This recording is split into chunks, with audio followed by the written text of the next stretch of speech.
Hello, greetings and salutations to the 310 tribe. It's good to be here with you guys today on this Thursday. I know this isn't normally the time I come on, but I have some free time at the moment, so might as well take advantage of it. Hopefully everybody's doing well. Let's see here. We got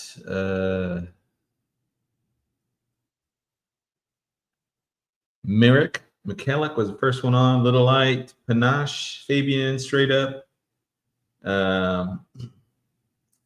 Your question, am I going to do an audio version of your book, Blink? I mean, I'd love to. I just don't have the time right now. I do it audio for all my books, but Beverly Young is on, Dora is on, Aneva, Sue Cole, Shenandoah, Doxy Lover, Francis Crozier, Sandstone, Coco Bear. Who other else do I got on here? Kathy Hill, Linda Meadows, Pamela, S.C. Bach, Joe B, my mom, Just Country Girl, People, Popple Backyard Farms. Did I say that right? Popple Backyard Farms. And well, hey, it's good to see everybody here. Sir Pierce Savelle is on. P. Wayne, Diane, and Moments Divine. Well, yeah, it's good to see everybody here. I am Lisa. Hey, Lisa. I really got this thing with New York has really bothered me because, I mean, by all rights, that guy should not have won. I mean, he should not have won. And I understand that Cuomo, you know, he had his base was not his base, but the people, long-term residents of New York, would either have voted for Cuomo or they'll vote for the Scalia, or whatever the guy's name, Celia. Anyway, so it is in that happened that night. I laid down, and when I found out that Mamdani had won, the thought had popped into my head about the apple of the Zechariah 2:8 reference, that Israel being the apple of his eye. And then that morning I went and worked out, and then where there's a gym here. And then I was walking around. I was just going to post it to TikTok. I was like, no, I'm going to do this on YouTube. I need to sit down and like write it out and kind of get my thoughts collected. And then I did. So it just, I want to go through some stuff with Israel because I feel like Israel keeps getting just people like for either forget history or they don't want to accept history for what it is. They don't want to accept, you know, reality. And hopefully this, you know, maybe this has changed somebody's mind. I don't know if you're mixed up on Israel or you're mixed up on kind of the whole, are these the Jews from the Bible? Are these some new interlopers that are not, you know, not the real Jews? Yeah, I've heard that a lot from supposed Christians that say, well, that's not, you know, I support Israel, but I don't think these are the real Jews or anything. And they buy into all the conspiracy theory stuff that Tucker Carlson and Candace Owens and Nick Fuentes and all those guys promote. So I would love for Tucker to bring on like Dinesh D'Souza, and I guarantee you he won't bring him on to talk about Israel because he's just going to get crushed. But anyways, after this, I'm going to jump on the Discord. I know a lot of people had questions about what's going on in my life, etc. So I'm going to go on the Discord and kind of talk through that, and that'll be more of an open format between you and I. And so right after this is over with, just plan on going over to Discord and we'll jump in there. And I probably won't go too long today, maybe an hour and 15 minutes or whatever. So get your questions in if you have any, as long as it's related to Israel and kind of the topic at hand. So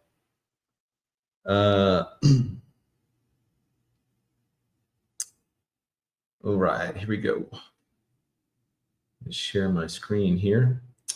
All right, so with regard to Israel, in particular the Abrahamic covenant, it's broken up into three components: the land, the seed, and the blessing. Okay, so you see on the land aspect of it, and you got to remember, so when Abraham was given that land, it was not called Palestine. there's no such thing as a Palestinian. The Romans hadn't even called it Palestine yet. The Philistines weren't even there yet. It was called the land of Canaan. And if you know who Canaan is, he was one of the grandsons of Noah through the line of Ham. And he basically, when you look at all of the land that was given to Noah's son Ham, all of those sons, they basically take up all of Africa. So Mizraim is one, Cush and Put are the three most common ones. So Mizraim is Egypt. Put is Libya, or that North African coast right there. And then Cush is, you know, what we would think of as Sudan and Ethiopia, kind of that area, Somalia area. And so Canaan was supposed to take up, you know, this is going back through to like Hebrew tradition, I think probably through Josephus, etc. There was the sons of Ham would have taken, or were supposed to take up the land, the continent of Africa. That was all theirs. And instead, Canaan stops in what is now today Israel and basically takes that land. And that land had actually belonged to Shem. And so Canaan wasn't even supposed to be on that land to begin with. But anyway, so that became known as the land of Canaan by the time that Abraham comes along and he's given that land.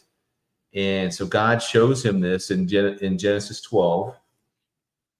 And I want to read through that real quick. But I've also got the passages there for you guys. You guys can write them down if anybody ever screenshot that. Anybody ask you like to prove it, etc. It's not just in Genesis 12. It's all throughout the Old Testament. Let me see here. Let me read this. Now the Lord had said to Abram, so this is before even his name is changed to Abraham. Now the Lord said to Abram, get out of your country, from your family, and from your father's house to a land that I will show you. I will make you a great nation. I will bless you, and I will make your name great, and you shall be a blessing. And I will bless those who bless you, and I will curse those who curse you. And in you all the families of the earth shall be blessed. Now we know that in that last passage there is speaking about the coming of the Messiah. The Messiah was going to come from the lineage of Abraham. In particular, Abraham, Isaac, and Jacob, because Abraham, you know, had two sons, Ishmael and Isaac, and the blessing went to Isaac.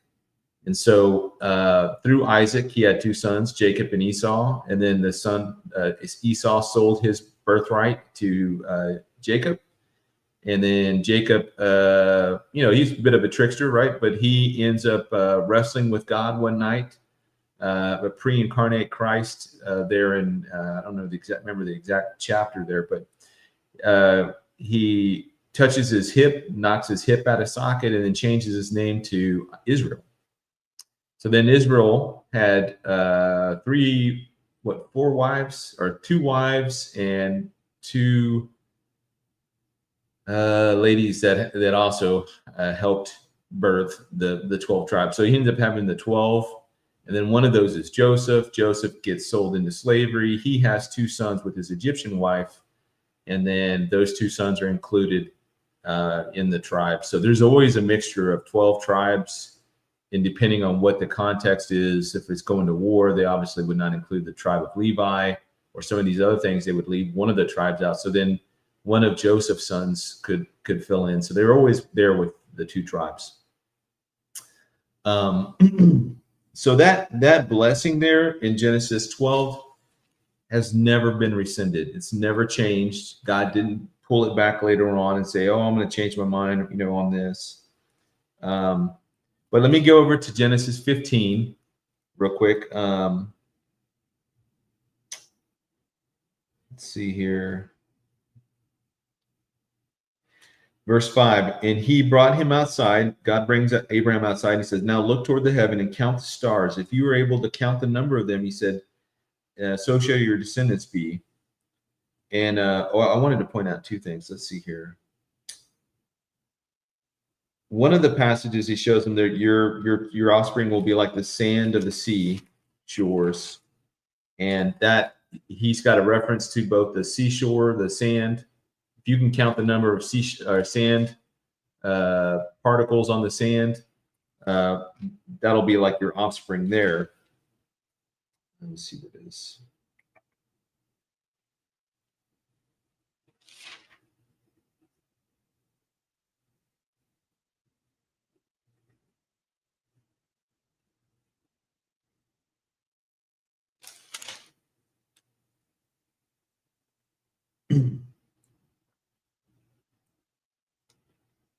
Okay, so he says in 17, when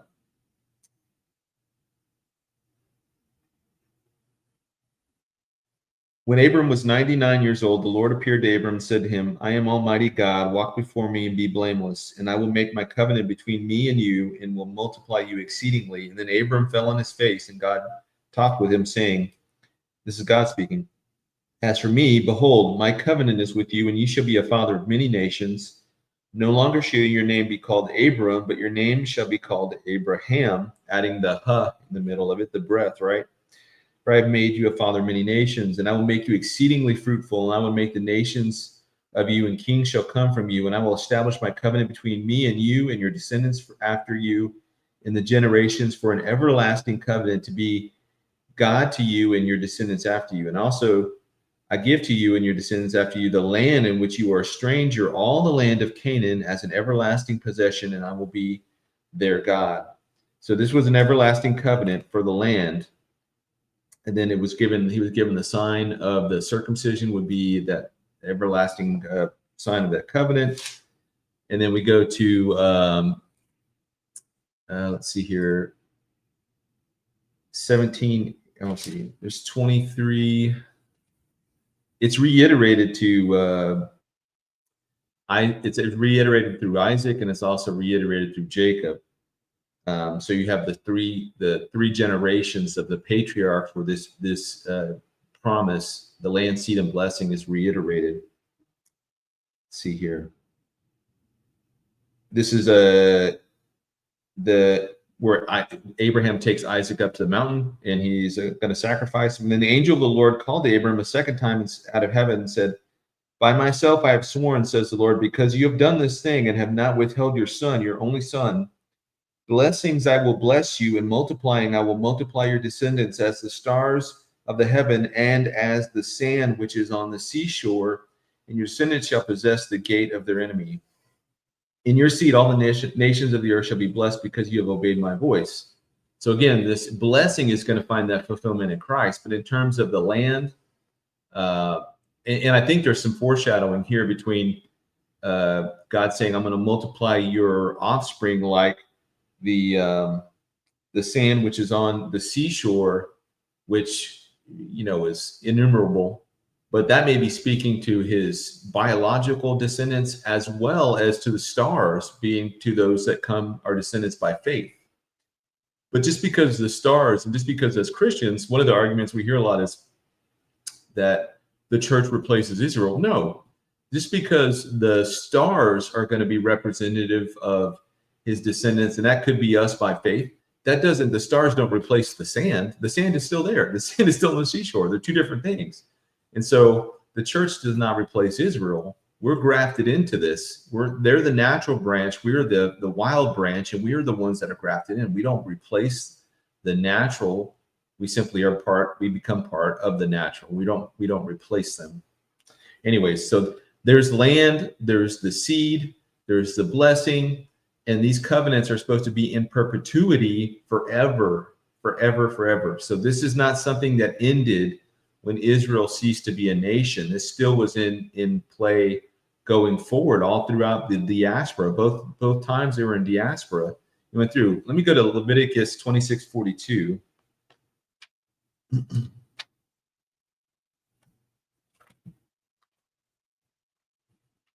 it here. 26:42. Okay, and then speaking here, it says, and then I will remember my covenant with Jacob and my covenant with Isaac and my covenant with Abraham. I will remember the land. So this covenant is through that particular lineage, not through Ishmael, not through Esau. It is through Jacob, Isaac, and Abraham. That is who God is going to recognize and bless the Abrahamic covenant through. It's not just because he makes many nations out of them, that blessing, that's just part of that blessing. But the blessing is particularly through that lineage. And that is the lineage of what we know as the Jewish people, or the Hebrews, or the Israelites. Oops. Gotta knock something off there. There is one in, okay, so that is this is the Abrahamic covenant, the Abrahamic blessings that come to Israel. Again, they have not been rescinded. They have not been changed. They are still in effect, and God has never pulled these back. And so when I was looking, when I was digesting, the excuse me, the reality with Trump making that statement in September about, he's not going to allow Israel to annex their own land, which they, not only is it their own land to begin with, but it was their own land that they won in war after they were attacked in the 6-Day War in 1967. So by multiple different ways that you look at it, they have the right to that land in total. They don't have to ask permission for that. Now, they're in a position now where they're kind of dependent on the United States for weapons and for security and some other things. But in reality, if they would just trust in God instead of relying on these political agreements, they could just own the land now. They just are, they're there. They're on the cusp, though. They're so close to just pushing through and just reclaiming their all of their ancient homeland. But when he said that he was going to allow that, it hit me last night. I was like, man, this is so reminiscent of 2020, where, in January of that year, he was going to allow Netanyahu, he's going to allow Netanyahu to annex 30% of the Judea and Samaria. The hubris in that, is pretty remarkable. But he was going to allow them. And then immediately COVID happens, and all this idea about annexation, all that stuff, that was kind of swept aside. And then as as people are kind of adjusting to a new reality with COVID and all this stuff happening in the world, the issue starts to come back up. And then we have the George Floyd riots. And then from there, the U.S. is kind of embroiled in that for pretty much the whole summer. But in the background, Jared Kushner began to shift the narrative from annexation to normalization with the Abraham Accords. And so the Abraham Accords didn't necessarily divide the land up, but it did keep the land divided, which was, again, an egregious affront to God, because it's not Trump's land, it's not the United States land to divide up. It's God's land, and God gave that specifically to the nation of Israel. In fact, that's the only nation that has this kind of land covenant. There's no other nation. The United States doesn't have this land covenant. We might have made a covenant with ourselves on behalf of God, but God didn't say, it's not written somewhere by God saying, I'm going to give the Americans North America from this boundary line to this boundary line. That never happened. And perhaps if you're Mormon, you might think, well, it's in the Pearl of Great Price or whatever, extracurricular cult books they use. But that this is not in this. The United States is not given this land. Russia is not given this land. Their land, China, et cetera, et cetera. The only land that there is a guaranteed contract between God and a particular nation and a particular group of people is the land of Israel. And in fact, when you look at the borders given in Genesis 15, it's stretched. Technically, Israel should stretch from the Nile all the way to the Euphrates. They're in a fraction of the land that they're supposed to be taking over right now. So every time Trump begins to mess with Israel, I agree with a lot of what he does. I think a lot of what he does, he's doing it for good intentions. He's trying to restore law and order, right? He's got to shut the borders down, stop all the flow of human trafficking, stop all the flow of fentanyl, stop all the terrible, the whoever the folks are coming in unchecked to bring it in, not just criminals and not just sleeper cells potentially, but there are people coming in with diseases that have been eradicated in the United States for decades, like polio and all this stuff. Now that stuff, it's becoming a thing again. Like we got rid of that like 30 years ago. So, we're just letting anybody in, and especially in such a heightened health stage that we're in, with wearing masks and all that stuff we went through for the last few years, that didn't seem to apply to the border at all. So that was the most crazy thing. And that's why you knew it wasn't based in reality. It wasn't based in healthcare. It wasn't based in, you cannot have secure borders if you're not controlling the flow of people coming in and out of your country, period. End of story. We don't do that with our house. You don't just let anybody walk through your house, just willy-nilly, because, who knows what could happen. So we do that at a personal level, but we don't want to do it on a national level. That seems insane. So there's a lot of good things that Trump is trying to do. But when it comes in particular with the nation of Israel, I have to part ways with him and say, like, you know what? No, you are absolutely flat out wrong on this. I totally disagree on that. And I cannot support that whatsoever. I reached out to my congressman. I said the same thing. Maybe, I don't know, maybe he can, I know that he knows him, and he's a junior congressman. But, reach out to your congressman, just shoot him a message, email, and say, hey, dude, every time Trump messes with Israel, things start to go south for the United States very rapidly. He needs to change course and quit listening to whoever his advisors are. I don't know if that's Steve Witkoff or Steve Bannon or Tucker Carlson or Jared Kushner, whoever. He needs to stop listening to those people and allow Israel just to do what they need to do to secure their own country, and not constantly put them over a barrel and always put them, trying to appease the Arab world at the cost, at the expense of Israel. Okay.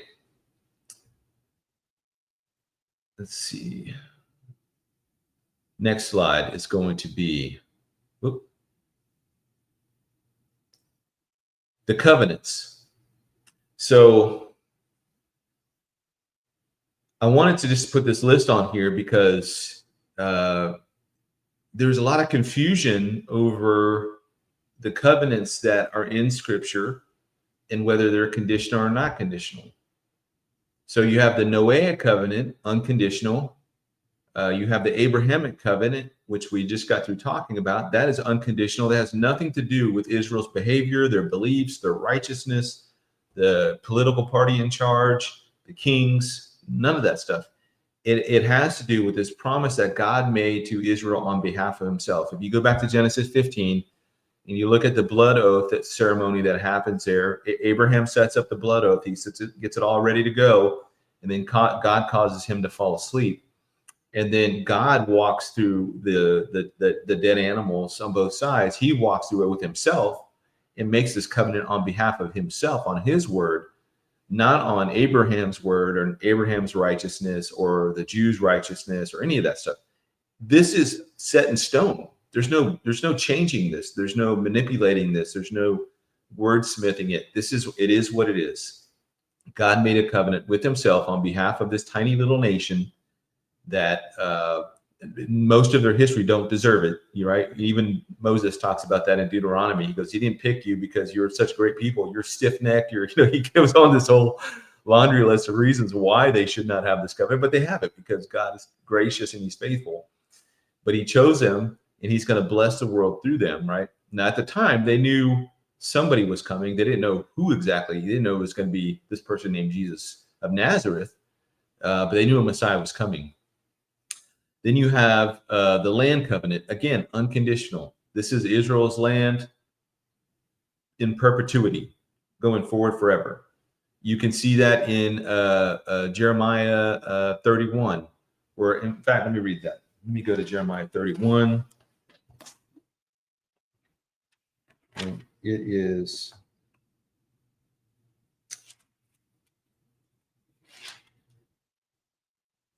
I'll just read 35 through 37.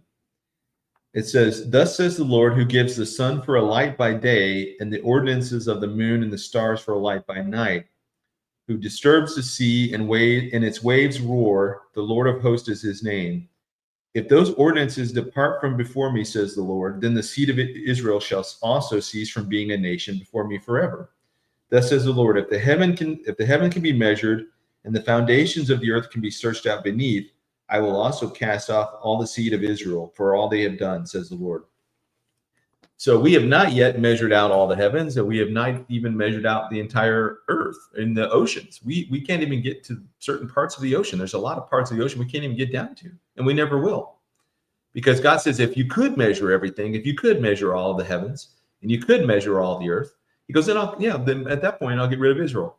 But you're never going to be able to do that, right? And so that is guaranteed that Israel is going to remain a nation, and in order to be a nation, they have to have a place they call home, which is the land that God gave them, right? God did not give the Israelites Missouri. He did not give them Utah. He did not give them Guyana. He did not give them, pick Rome. He did not give them Mecca. He gave them this land of Israel that we know historically has always belonged to the Jewish people. And always will, right? And there's no changing that. That's not an argument you take up with me. That's an argument. If you don't like that, you take that up with God. Then we have the Davidic covenant, right? God promises David an everlasting dynasty and kingdom through his lineage. And we know this is going to be fulfilled in Christ. We see that in Luke, the beginning of Luke there. I think chapter 1. Let me go there real quick. David's throne. So when Christ rules, he's going to be ruling from David's throne. Luke 1 and 32 and 33. And this is the angel Gabriel talking to Mary, and he says, and he will be great, and he will be called the Son of the Highest. The Lord God will give him the throne of his father David. The Father will give the Son the throne of his father David. So David being a descendant ahead of Christ in terms of time, right? Chronology. And he will reign over the house of Jacob forever. In his kingdom, there will be no end. So we know that begins in the millennial kingdom, or after the second coming of Christ. Christ is going to return back to Israel at his second time. So at the rapture, he does not come back to the earth. He simply is in the air, and we are called up to meet him, to go up to be where he is. But at the second coming, he touches down on the earth again. So they can call this, the phrase second coming is not in the Bible. But what it is that this is the second time that he's physically going to be touching earth again, right? The first time obviously was his first advent. The second advent, he will actually be coming back to the earth, and he sets foot on the Mount of Olives, and it splits east to west, and it splits the mountain north and south. And that, I think, that opens up the east gate when you look at the old city of Jerusalem, which has been walled up since the 1500s. One of the Ottoman sultans tried to wall it up so Messiah couldn't come. All of that's going to be ripped open, and that's where Christ is going to walk back through there. And that is going to be the beginning of the millennial kingdom, where he is going to rule from David's throne there in Jerusalem for 1,000 years. And then beyond 1,000 years, I mean, the earth is going to be here forever. The earth is going to be around forever. The moon's going to be around forever. The sun's going to be around forever. In fact, if you have, give me a second.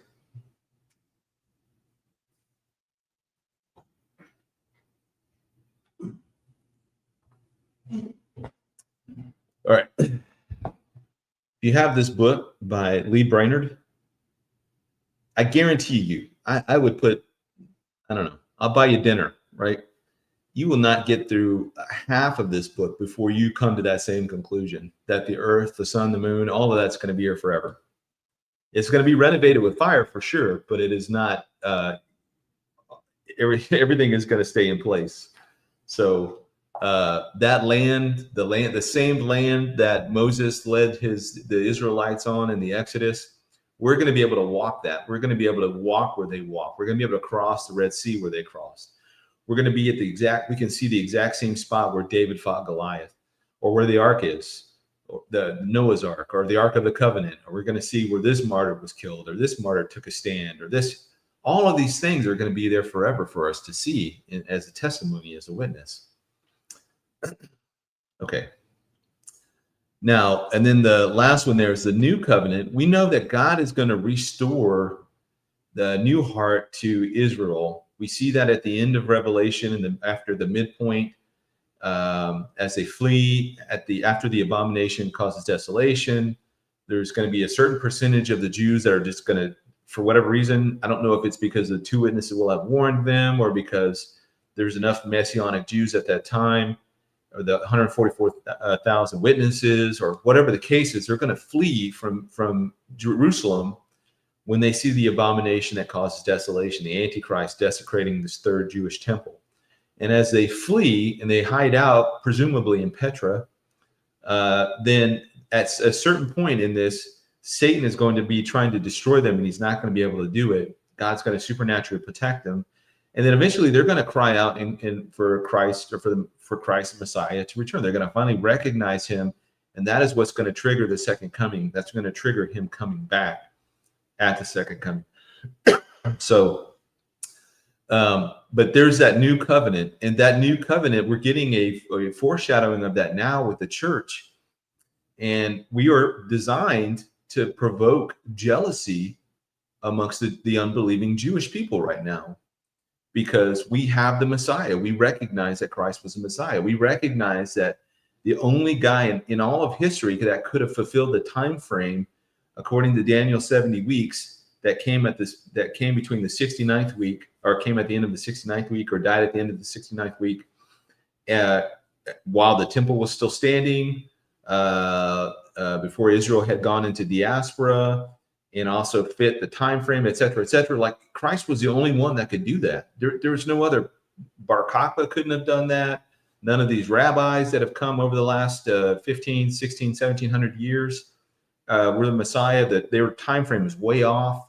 So all that to say, there's going to come a point inside of the 70th week where the Jewish people, the third of the Jewish people that come to faith in Messiah and recognize Jesus as Messiah, that it's going to click, right? And we see that in Zechariah, the end of Zechariah 14, or 12 and 14, where they kind of recognize that that Jesus was the Christ, that the one that they pierced was the Messiah.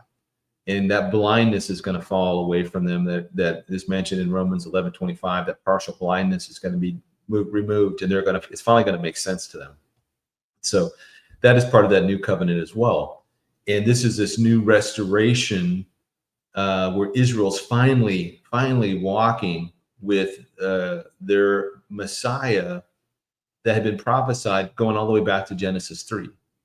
And it's finally going to click, and it's going to be, that's what's going to make the millennial kingdom beautiful. Now, I will say this too, going into millennial kingdom, there's probably going to be way more Jews surviving this than there are Gentiles that physically enter into the millennial kingdom, it'd be my guess. So you have a third of the Jewish people survive. And then you have, I don't know how many of the Gentiles go into the millennial kingdom that survive all of the judgments and then are found righteous at the sheep and goat judgment, go into it. So I think it's going to be a lot smaller percentage of Gentiles that make it physically into the millennial kingdom than the Jews. So that's just a theory of mine. That's not set in stone. All right, next slide. Let me make this bigger. Okay. Oop. Let me do that. Okay, so this is a timeline of Israel. I'm gonna get my own version of this so I can read it big. Okay, so this is this is a timeline of Israel, and I want to just highlight some stuff here. You have in 1897 the First Zionist Congress there in Basel, Switzerland. This is Theodor Herzl, and they established a kind of a constitution for getting Jews focused on going back and reclaiming their ancient homeland. And in 1897, that land had been called Palestine for about 1,800 years, because that goes back to the Emperor Hadrian, the Roman Emperor Hadrian, who renamed that whole area Philistina, after the Latinized version or Palestina, the Latinized version of the ancient enemies of Israel, the Philistines. And then he renames Jerusalem Aelia Capitolina, I think after some Roman god that they had. And we know that happened at about 135 AD. This was after the Bar Kokhba revolt, and Hadrian had just had enough. He was so sick and tired of the Jews causing problems. So after that, Jews weren't allowed back into Israel, but for like 1 day a year. I think that was just on Passover. But after that, that land just had been called Palestine, right? So eventually, over time, after the Romans declined and the Byzantine empires rose, and then you had the various Muslim caliphates that came and went, you had a number of Jews that lived there. So there's always been Jews living in the area. So you had Palestinian Jews, and then you had Palestinian Arabs, right? That's the way it was from, I don't know, like the Middle Ages all the way up through the early 20th century. And you can look at newspapers from like the New York Times and all that. When it's talking about the Jews and the Arabs there in what they call it then Palestine, they're calling Palestinian Jews or Palestinian Arabs. There was no such thing as an ethnicity known as the Palestinians, because it's not an ethnicity. That's just a regional name, right, for that area. And it wasn't even like the official name. It was just a name that one of the dictators, the emperors, had changed just because he was pissed off at the Jews. Now, in 1897, Theodor Herzl gets the Jews in Europe thinking about going back and reclaiming their homeland. Now, we know 1914, World War I began. And then by 1970, and you know, that was Austria-Hungary, that was Germany, and then the Ottoman Turks had joined in with them. I think they were called the Central Powers. Excuse me. And they had lost, they were losing the war. And by 1917, the Brits and the French got together. Well, the British here in the Balfour Declaration, but they had gotten together with Lord Balfour had said, hey, we need to look at maybe finding a Jewish home for the Jewish people after all these, you know, many centuries. Well, then the Brits and the French got together after that and decided to carve up the Middle East. So they knew that they were going to win the war, and what were they going to do with Europe, or what were they going to do with the Middle East at the end of that? And so they began to carve up, and that's why the French took like Lebanon and Syria, and you know, that's why their influence is so strong there, and the language is still very present there. And the Brits took what is now Israel and in what is now Jordan, and even I think into Iraq, and so they carved it up that way as well. So in 1920, you had the San Remo Conference, Allied Supreme Council. This was where the Balfour Declaration was brought into incorporated in international law. So Britain was given the mandate for Palestine. Now, in 1921 to 1922, Churchill, who was at that time the British colonial secretary, he divides the land that had originally been given for this mandate and gave 78% of it to the Arabs and only 22% of it for the Jews. And obviously that was not fair at all. That's not the way it was designed. Emir Abdullah, who was one of the emirs from Mecca, he was Saudi, right? Is from the Hashemite kingdom, which was what Saudi Arabia was, what they were before they officially became Saudi Arabia. He took all of Jordan, and then he still wanted the Arabs to have a carved out portion of what is Israel, right? Today, Israel. And then in 1922, the League of Nations again confirms the British mandate. They confirm all this. So this was all law. I mean, international law. This was all internationally recognized that the Jews were allowed to have the state. And then you got to fast forward a couple, 15, 20 years, and the Arabs are getting really agitated that the Jews are given this land. And you got to remember too that there wasn't anybody living in that area. You know, when Mark Twain had gone through in the 1860s, and there's another fellow that really famous archaeologist went through a couple of decades later, he's like, there's nobody here. I mean, it was all the Turks, the Ottoman Turks owned all that land, but none of them lived there. They didn't want to live there. It was like a swamp, and it was like a desert. You know, it was either swampy or it was desert. You know, like nothing would grow. So they didn't. I mean, what were they going to do with it? They rather live back in their rich palaces and stuff back in Turkey. So all that to say that when they begin to carve up the land, that's when the Arabs like, no, this is our land. You can't give it away, blah, blah, blah. But before that, nobody lived there. Nobody occupied that area. And in fact, because the Ottoman Turks are not Arabs and the Arabs are not Ottoman Turks, it wasn't even the Arabs' land to begin with either way. Both the Jews and the Arabs at that time were living underneath the Ottoman Empire in this land of Palestine. So they were both kind of tenants in this same area, neither landowners, until the Jews began to buy the land legally. And then the British mandate under Churchill came in and divided up the land. So let me show you that partitioning real quick. So this was originally, let me actually go to this last slide. Originally, 1920, this was all a part of the Mandate for Palestine. And then you see in 1923 that most of that had been given to the Arabs there that came out of Saudi Arabia, the Hashemite kingdom. So they claimed most of that, and all on the left there in the dark red was what Israel was allowed to have. And then in I can't read this bottom line here.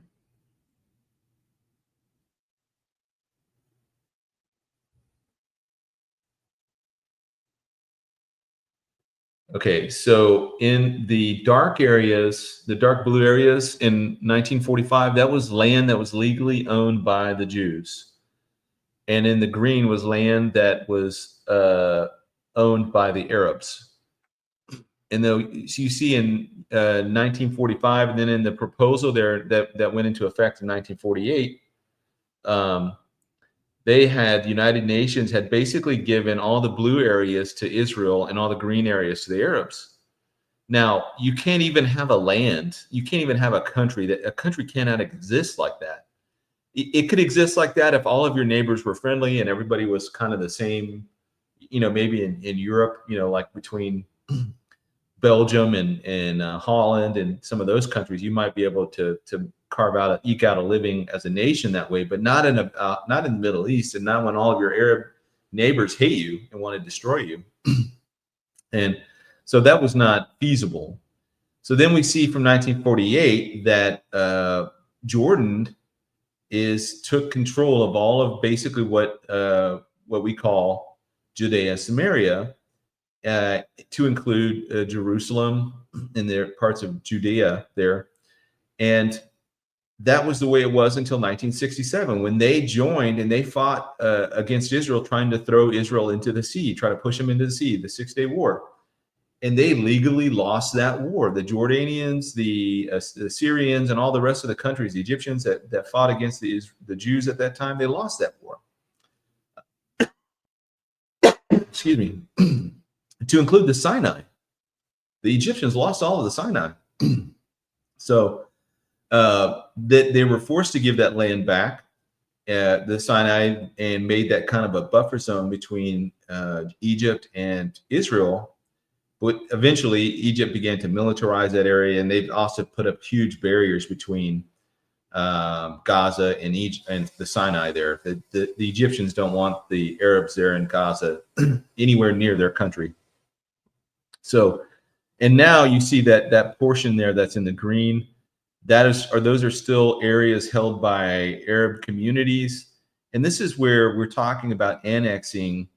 That Israel has the right to annex this land, because one, they were supposed to have that originally from the original mandate.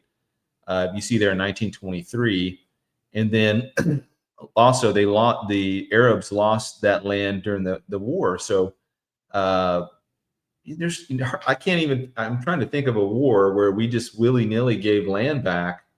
The winners gave the land back, not the losers. I mean, the losers are going to lose land regardless. But, it's not like at the end of World War II that Germany got all of the land back that they held, No, they had to give all that land up. Even the land that had been contested between France and Germany, Alsace-Lorraine and in those areas had had to be given back to France because that was land that they had illegally taken. Well, this land here was land that was theirs originally. I'm talking about Judea and Samaria, and then B, that they that was theirs legally to begin with, and then it was also theirs that they won by war when they were attacked. They didn't attack anybody else. They fought that war in self-defense. Now they did launch preemptively because they knew that their enemies were getting ready to launch a massive, multi-front assault on them. But okay, let's see here. Let me go back to this one. So again, Transjordan, this land was supposed to be the Arab Palestine right here. That was what it was originally supposed to be. And that Emir Abdullah from Mecca took all of that for himself and said, nope, this is all mine. If you want to make some more land for the Arabs or whatever, they're going to have to pull it out of Israel's side. And that's where you go back to what the UN came up with there in 1948. So that's why that this whole thing, this reeks, it stinks. Israel's been screwed over so many times on the land. I think that anytime that like a guy like Trump comes along and says, no, this is, we're not even going to talk, I'm not going to allow them to talk about annexation. Donald Trump doesn't have any right to say anything about Israel and what they do with their land. We don't do that with anybody else. I mean, we might do that with the Ukraine only because Ukraine right now is a fight against Israel or against Russia, and that has the potential to blow up into World War III.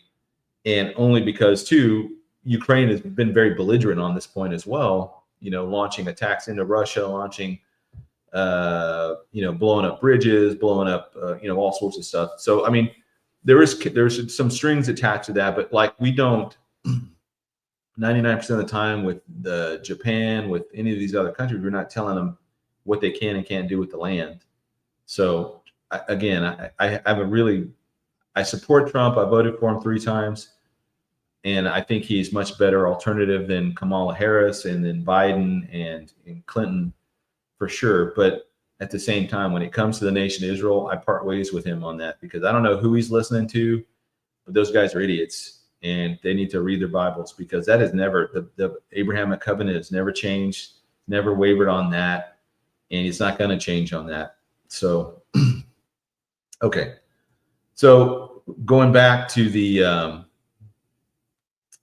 me go back here to the, I think I've talked about everything I wanted to talk to you about here. Let's see.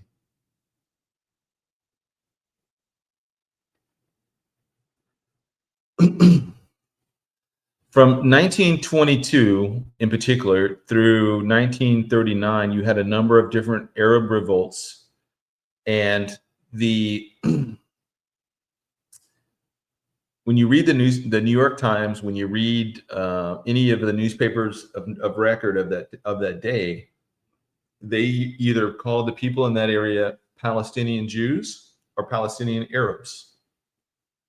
There was no such thing as just a Palestinian. You're either a Palestinian Jew or a Palestinian Arab. Or if you were some ethnicity like the Druze or some other type of group, you were just called the Druze or whatever. But in terms of just the Jews and the Arabs, you were Palestinian Jew, Palestinian Arab. It wasn't changed to the Palestinians as an ethnicity in and of itself until Yasser Arafat in the 1960s was taught how to do that by the Soviet Union, because the Soviet Union was trying to bolster his support for them so that they could get a foothold in the Middle East. And the communists were teaching him how to, they weaponized the language, because the Arabs kept losing these wars. They could not, they lost in the 48 war. They lost in all the subsequent wars, even after 67, the 6-Day War, they kept losing. They couldn't defeat Israel. So the Soviets came in and taught Yasser Arafat how to weaponize and play the victim and that's where we kind of, all the woke ideology, all that all comes from communism. That's all part of the playbook from Karl Marx and later on Lenin, about how to play the victim and how to use that weakness, perceived weakness, and turn that into a strength to garner global support behind your back, right? And so they played the victim in all this, and then they made this political cause, out of a new fictitious ethnicity that had never existed before. There was no Palestinian a flag. There was a Palestinian flag, but it has the Star of David in it, and that was for the Jews and the Arabs. It was just the land of the Palestinian Mandate flag or whatever. And it was for both the Jews and the Arabs because there wasn't an ethnic Palestinian. Again, you're either a Jew or an Arab. I don't know how many times I got to say that. And I know I'm preaching to the choir here, but like anybody that casual observer comes by and watches this video, there were Jews or there were Arabs, Palestinian Jews or Arabs. That was it. There wasn't a Palestinian in and of itself. That didn't exist. And then you had obviously the Brits came back in, and the Peel Report began to limit the number of Jews that could. The McDonald White Paper came and began to limit the number of Jews that could repatriate to that land. I think they limited to like 75,000 over 5 years. So that it throttled the places that the Jews could flee to out of Europe as Hitler was rising up. And even the United States would not take the Jewish people for fear of provoking tensions or whatever. So the Jews, a lot of the Jews that got stuck in Europe. There was just, if they didn't get out early enough, by the time 1939 came along, there wasn't anywhere for them. No, there wasn't any safe place for them to go. And so a lot of them just stayed put and thought, oh, hey, we'll just weather this storm, not realizing that this Third Reich was going to be a category 10 hurricane that comes through and just completely devastates the Jewish population there in Europe. And we know that about 6 million Jews were killed in the Holocaust and all the different concentration camps, etc. Starvation, disease, worked to death. They were put in the gas chambers. They were shot. All that terrible stuff that was part and parcel of the Third Reich. And at the end of World War II, you went from having like about 9 million Jews living in Europe down to less than 3 million Jews living in Europe. And at the end of that, they're like, we're getting out of here. We're going to Israel. And so at the end of it, after the Holocaust came out and the Nuremberg trials and all that stuff started to happen, that's when the bulk of the Jews fled Europe and made their way back to their ancient homeland. And so by 1948, obviously this turned into a giant powder keg, and the Arabs didn't want them there. And what's driving all this? It's not just geopolitics; it's Satan.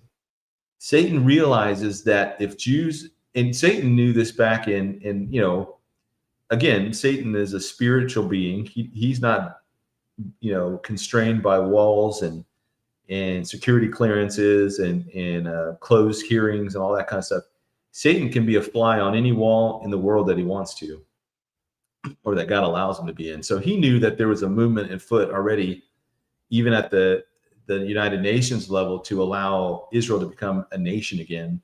So obviously he begins to stir up. He's restrained right now in the sense of how he can work all of his machinations out.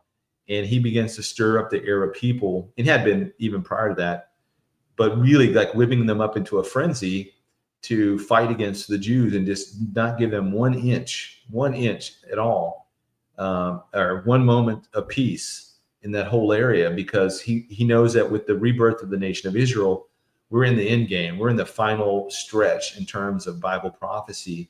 And he knows what lies ahead. He knows he's bound for the abyss and then ultimately the lake of fire. And he does not want to go there.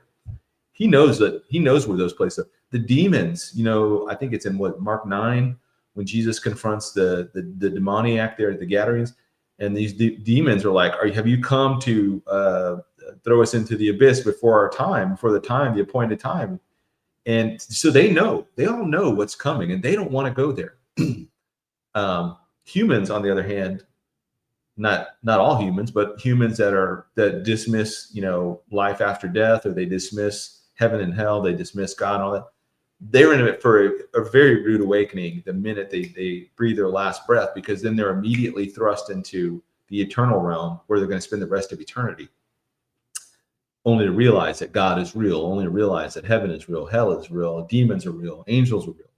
And so these demonic forces are driving these nations and these people to just drive Israel into the sea. that they don't even care. It doesn't even make sense. There's no logical reasoning to any of this stuff. He's just got them so blinded to this and in such a state of hate against the Jewish people that you can't reason with them anymore. It's not based on logic. It's all emotionally driven. And that's where Satan has whipped these people up into this frenzy to hate them. And because he does not want to go to the lake of fire. And he knows that Israel is key to the fulfillment of Bible prophecy. Because remember, at the very end, when they have to cry out for the Lord to return in order for Christ to return. That's the key requirement there, is that they're going to finally recognize Jesus as Messiah. And that's what's going to trigger him coming at the second coming. So he's going to do whatever he can. And in all fairness, too, Satan has also corrupted a large number of Jewish people throughout history, particularly since the 1700s. Well, before that, but also in the 1700s, where you got the dude that invented the Illuminati. I forget his name. Somebody in the chat can pop his name in there. As well as the Rothschilds. And then the Rothschilds changed their name. I think it was they had a Jewish name, and then they changed it to Red Shield, which in German was Rothschild. And then guys like George Soros and his son Alex Soros, they have just Karl Marx. These guys have wreaked a whole lot of terrible things and really given the Jewish people a bad name. Satan is allowing these men to gain notoriety so that he can use that to slander the Jews. And so it's all designed to destroy the Jewish people. And so the only way that they're going to get saved is going to be through God's supernatural protection. And we see that again in Revelation 12, where God supernaturally protects the Jews that flee out of Jerusalem once they see the abomination that causes desolation. In much the same way that Messianic believers in the first century who had read or had heard or were taught about the destruction of Jerusalem there in Luke's version of the Olivet Discourse knew to flee when there was this lull, right? So you had Nero launches this assault into Jerusalem, and then he commits suicide, and there's a big upheaval, turmoil over who's going to take over the throne. So they have the year of the four emperors, and so General Titus goes, or General Vespasian goes back. He pulls away from the siege of Jerusalem in 67 or 60. No, it begins around 67, 68. They got the whole city surrounded, and then Nero commits suicide. There's a power vacuum. So he pulls his forces back, and he launches back to Rome to go claim the throne. And these other guys are all trying to claim the throne there as well. And then there's a little lull, and that is when the Messianic believers and the people that were familiar with the Olivet Discourse, so Jesus' teachings, knew to flee, and they fled out of there. And then once the throne in Rome was secured by Emperor Vespasian, he tells his son Titus Vespasian to go back and retake the city. And so then he goes back and puts that siege right back against the city. And then from there, it just, it was like a vice that was getting tightened against the city. And finally it broke. And then there was such a frenzy in the destruction, in the murder and the mayhem, that the temple got caught fire. And then next thing you know, the gold's melting everywhere. And so they're having to take these giant stones apart, brick by stone, brick by brick, so to speak, in order to reclaim all the gold and stuff in between them. And then they just kind of just desecrated the whole place. But that was not the abomination of desecration. The abomination of desecration is very specific to the Holy of Holies. In particular, the picture that we have in there is from Antiochus Epiphanes. So that happened in 167 BC. And Antiochus IV Epiphanes was a descendant of one of the generals that had served directly, one of the four main generals that served under Alexander the Great. And he went into Israel after trying to make a bid for Egypt, and the Romans were a rising power there in 167. Basically drew a line in the sand and said, if you take one more step this way, we're going to destroy you, destroy all your forces, destroy your family, everything. And so he ends up going back into Israel, and he takes his anger out on the Jewish people. And that's where we get the whole Maccabean revolt and the Feast of Hanukkah, and all that stuff. That's kind of well-known history. But all right. So I think that's it for Israel. In terms of where we are today, it really bothers me that Trump is doing this. And you would think that he had learned his lesson from 2020, but apparently his advisors are not giving him good advice. So if he ever offered me the job, I would definitely go in there and give him straight up like the biblical advice on Israel and what not to do, and what to do and what not to do. And I don't know, maybe he's not listening to Huckabee. Maybe he's not listening to Robert Jeffries or some of these other kind of evangelical leaders that have ties to him or connections to him. I thought Dinesh D'Souza would obviously have some kind of connection to Trump. Maybe he's able to go in and influence him some way. Same with Mark Levin. But nevertheless, who knows? I don't know how this is all going to shake out just yet. But all right, I think that's it for Israel. Let me go over here to Discord, get some questions from you guys real quick, and then I will. I'm going to jump into Discord fully. Get off of here, go into Discord, and then we'll have those conversations there. Okay. Florida Mermaid question. When I heard that Mamdani was elected after being shocked, I thought that this may be God's way of motivating the Jews in New York to move back to Israel. What is your opinion? I think that's a valid opinion. I think that's a valid thing, because he is definitely going to be very hostile to them. So that may be the final straw for them. And I think New York, and then I think Florida has the highest concentration of Jewish people. And this may be what they need, the motivation they need to go ahead and make Aliyah and go back to their ancient homeland. So very valid thought. Kathy Hill question: do you think that New York City happened to get the Jews to return to Israel? And then Patrick Carter, the parables that were prophetic or simply and solely a teaching mechanism? So we answered the first one. I believe that it could very well be a red flag for them to go ahead and start moving out of there and moving back to Israel.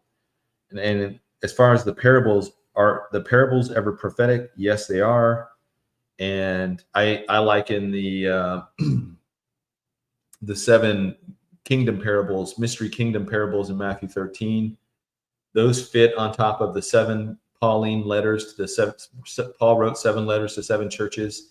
And then those 2 fit on top of Jesus' 7 letters to 7 churches, and they all kind of flow together. So that's an example of the parable. Obviously, the parable of the fig tree, dripping with prophecy. So I think there's a lot of the parables are prophetic. David Jack, do you think that the 144,000 Jews will be revealed in the gap period or into the tribulation? That is a very good question. I think that they are revealed. This is just me. You get 10 of us in a room, 10 prophecy guys in a room, and we'll have 10 different opinions on this. So I think that I think both of them, I think that the 2 witnesses show up at the end of the gap period, right before the start of the 70th week. And I think that they are killed at the midpoint, right before the abomination of desecration or desolation. And I think also the 144,000 are also kind of fit in that time period where they show up right at the beginning of the 70th week, and then they are gone at some midpoint. And thank you, Amy, for that. I appreciate you. Okay. Straight up. What's your take on why Netanyahu continues tolerating Trump's coziness with Qatar, funds Hamas and chaos in the U.S., also with Erdogan in Syria, also Trump's threat on annexing Judea and Samaria? I think that Netanyahu is, for one thing, he is a very adept political leader. He's obviously the longest serving Israeli prime minister in their history. So he's seen a lot of things come and go.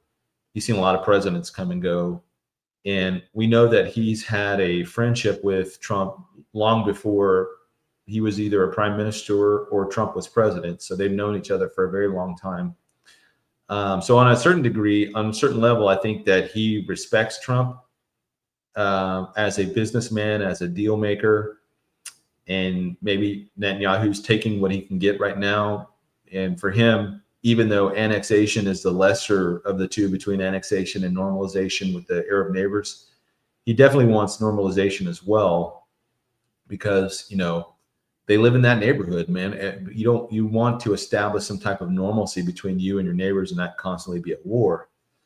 At the same time, and I know Netanyahu's familiar with the New Testament. I know he's familiar with Bible prophecy.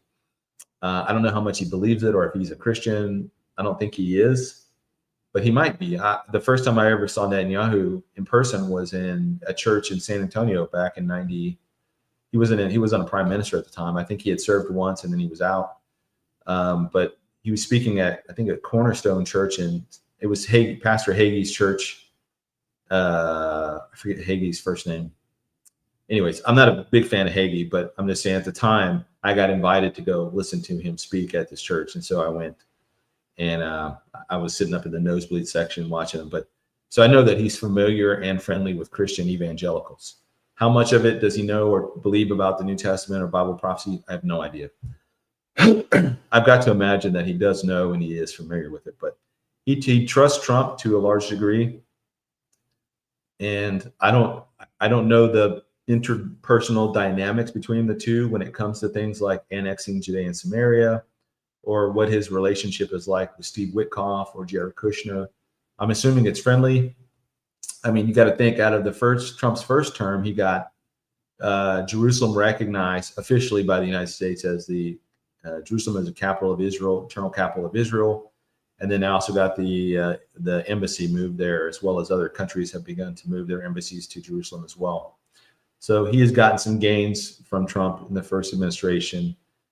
He obviously has some liking of the Abraham Accords because of the promise of normalization and peace.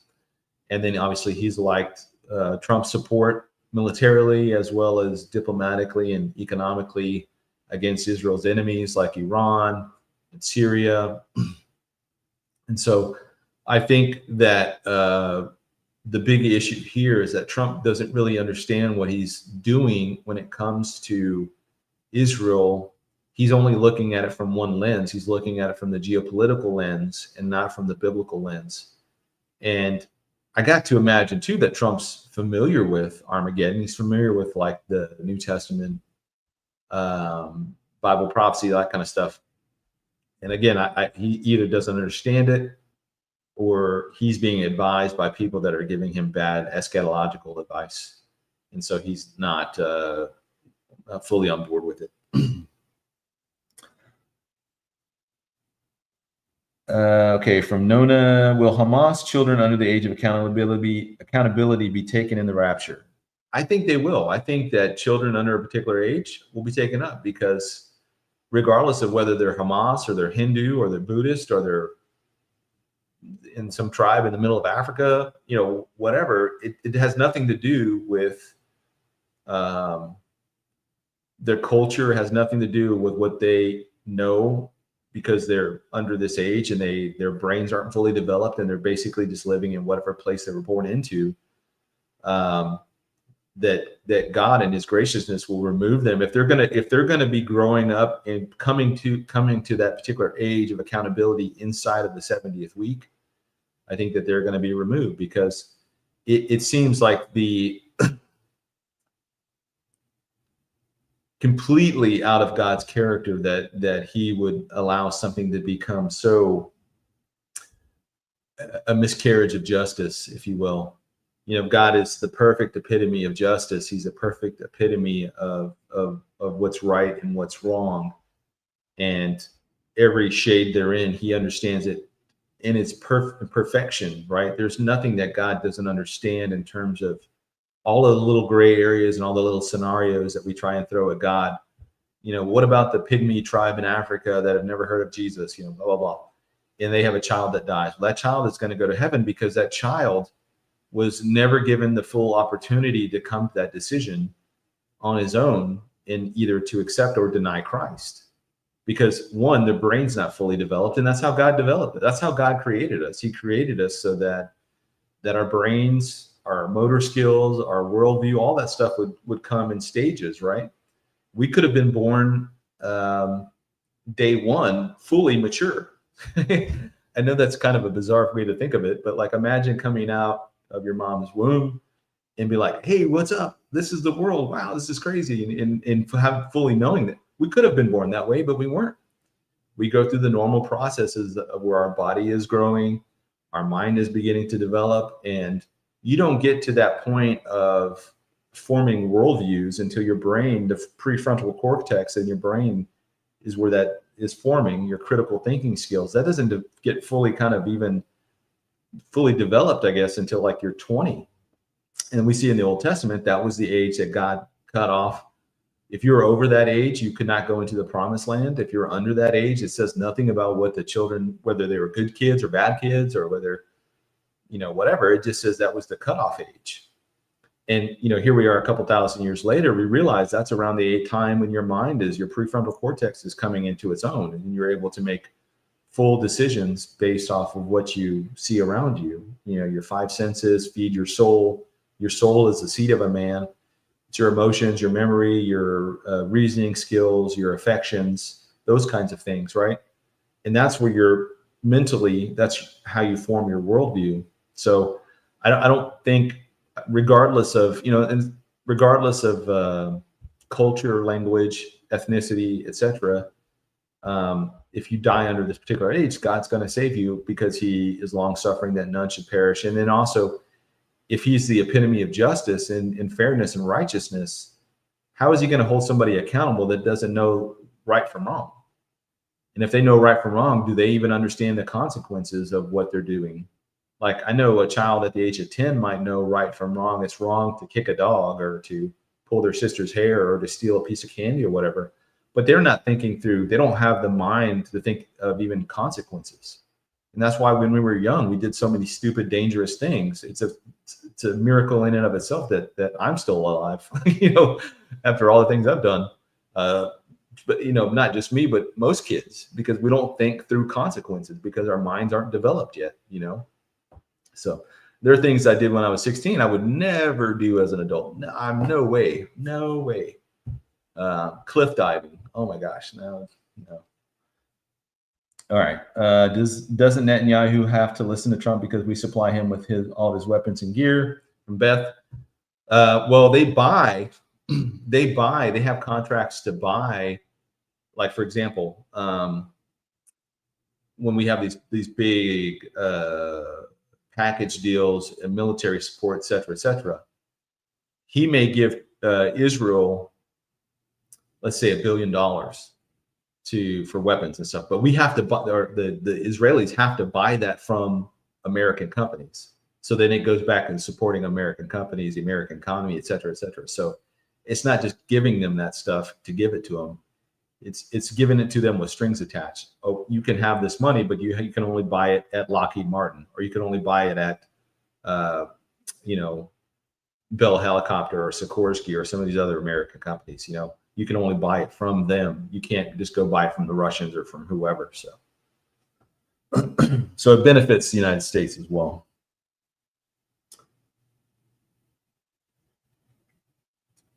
From Panther Girl, do you think that the powers that want to be are following the Albert Pike playbook, Islam versus the West? I don't know if they're admittedly following Albert Pike and his view of how things are going to shake out for World War III.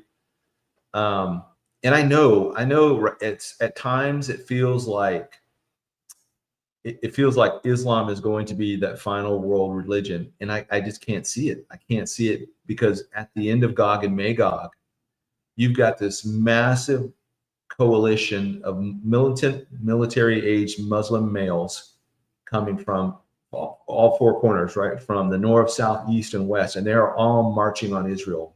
And God wipes them out. Probably the greatest Islamic army in the history of the world. And they're wiped out. And then what's left? You have all the non-Muslims that didn't go fight, but are still anti-Christ, anti-God. They're pagan, they're Hindu, Muslim, or Buddhist, whatever.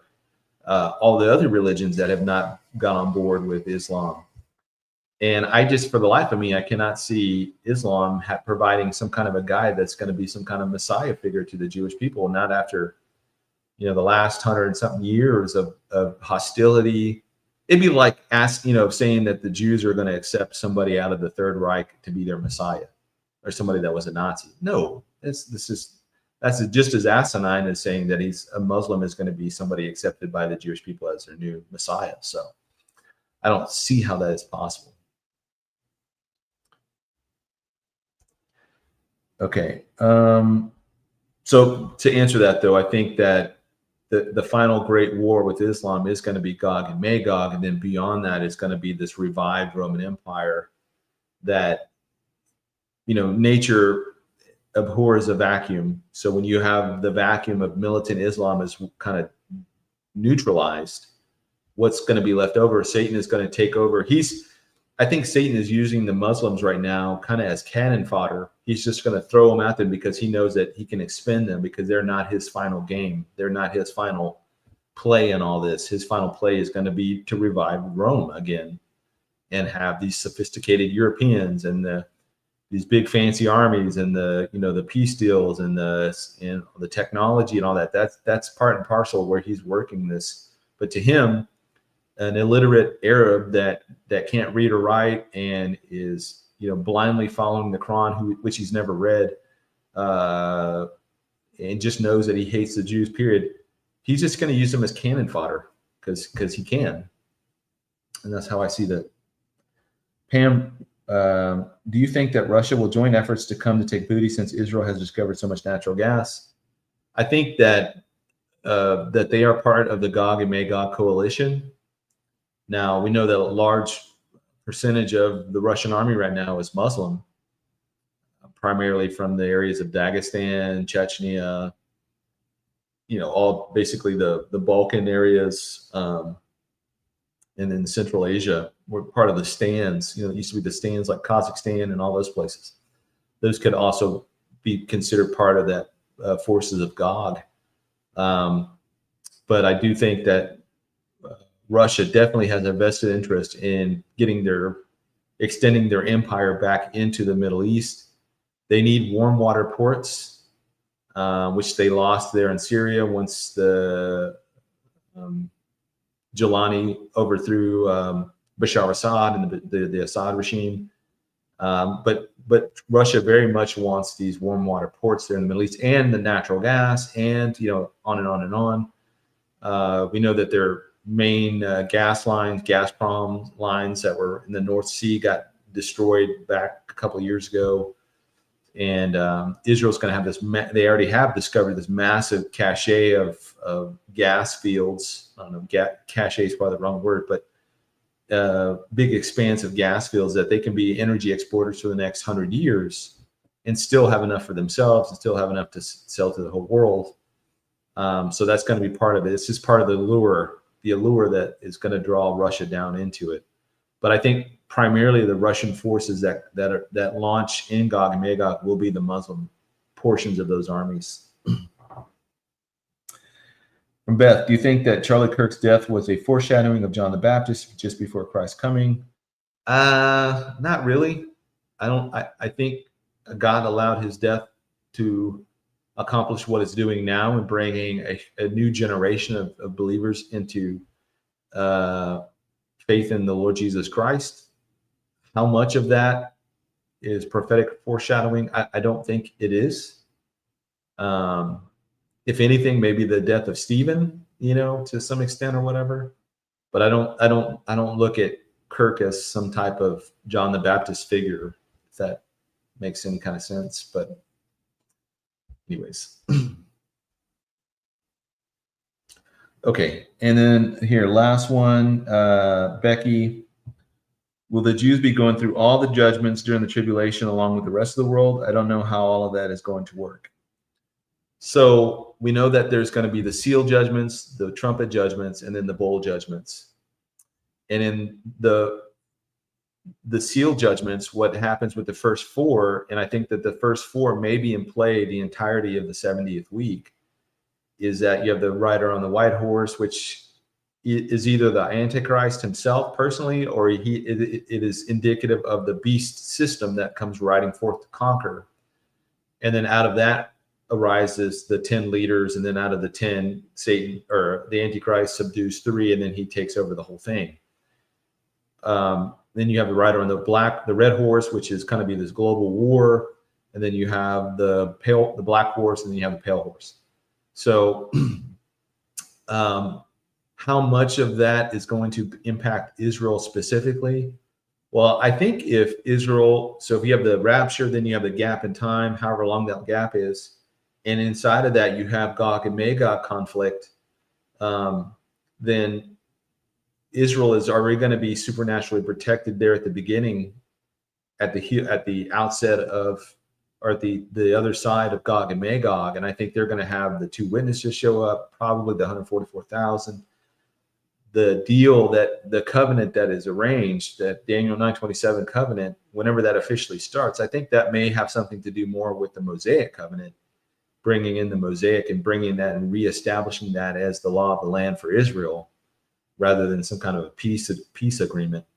Now, in terms of the first 4 horsemen, I think that's going to be going on all over the world, but it's probably not going to be going on so much there in Israel. And then you have the martyrs, the Christian martyrs, which obviously would not impact Israel that much, since there are not hardly any Christians. There's not a lot of Christians in Israel now in terms of, Messianic Jews, but even still, they'll be raptured out with the rest of the Christians around the world. But then there won't be any Christians there. So then the persecution of the Antichrist, or this beast system against the tribulation saints in particular, I think that's going to be kind of all over the world right now. So right now, for example, there's terrible, terrible persecutions going on in Nigeria, in places in the Middle East, and in China and Asia. But we aren't impacted here, and we know about it, but we're not like personally impacted, right? So I think that's going to be kind of the same way there in Israel, that they're going to hear about this stuff happening around the world, but they themselves will not necessarily be impacted. And again, they're coming at the tail end of Gog and Magog, so they're going to be riding this wave of rebuilding their temple, going back to the Mosaic law, that kind of stuff. And then you have the trumpet judgments. The trumpet judgments, if my theory on this is correct, where North America is taken out by the first trumpet judgment, the Atlantic is taken out by the second, I think, trumpet judgment. Let me make sure I got that right.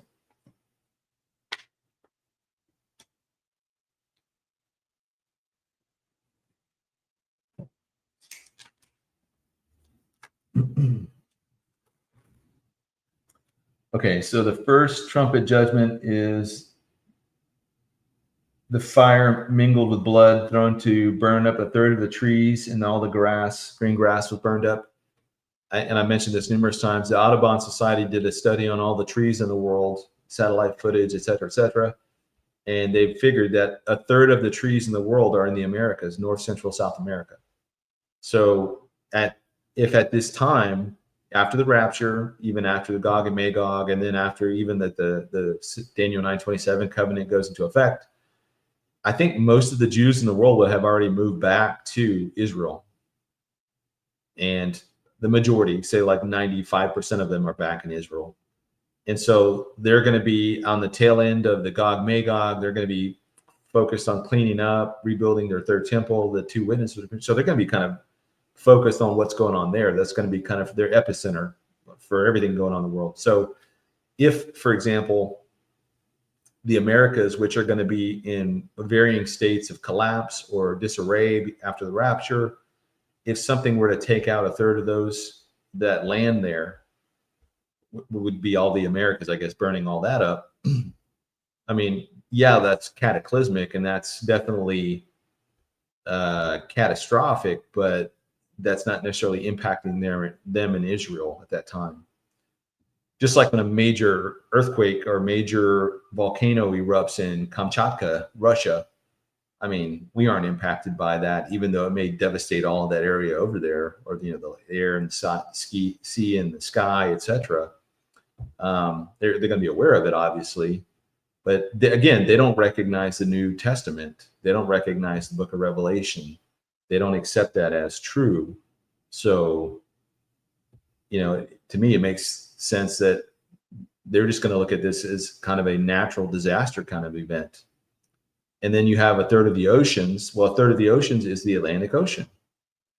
And so if God is doing is, if he is doing it in that particular way, he's going to be cutting off the old world from the new world, right? So the new world, that the Americas, is going to be kind of off limits.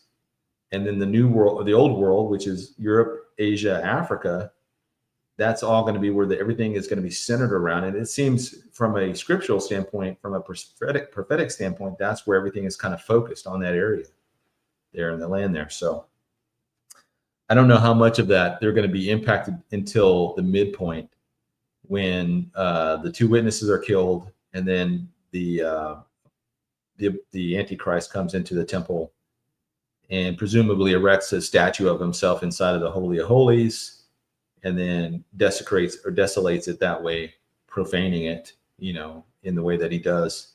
And then that should be the signal, the wake-up call for Jews in Jerusalem and in that surrounding area to flee, to get out of Dodge and go where God is going to lead them to. And we all kind of think that's Petra, but wherever it is, he's going to supernaturally protect them in getting out of there. So, okay.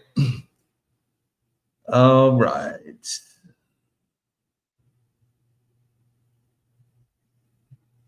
All right, guys. I think that was it. This is an hour and a half. Got through all those questions kind of fast and furious on those. So thank you guys for that. Thank you for listening. Hopefully you got something out of today. Again, if you want, go over to Discord, join our server. It's free. It's just, you got to, I put the directions are also, I think, in my channel. If you scroll down on my channel, there should be directions on how to get into Discord and how to sign up for it. And I think it's also pinned on my Telegram as well.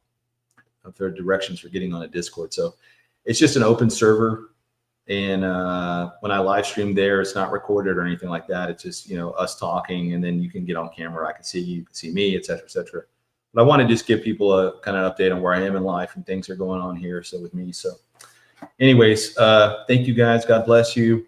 Again, I'm supposed to start my new position here on the 17th, which is like that Monday. So my days are going to be pretty much taken up at that point. I'll be 8 to 5, or, 8 to 3:30, 8 to 4 every day. So I'm not going to get a lot of opportunities to do daytime live streams unless it's like on a holiday or something like that. So, but that's why I'm trying to take advantage of the time that I have right now, and doing kind of as many streams as I can before. In writing, I'm about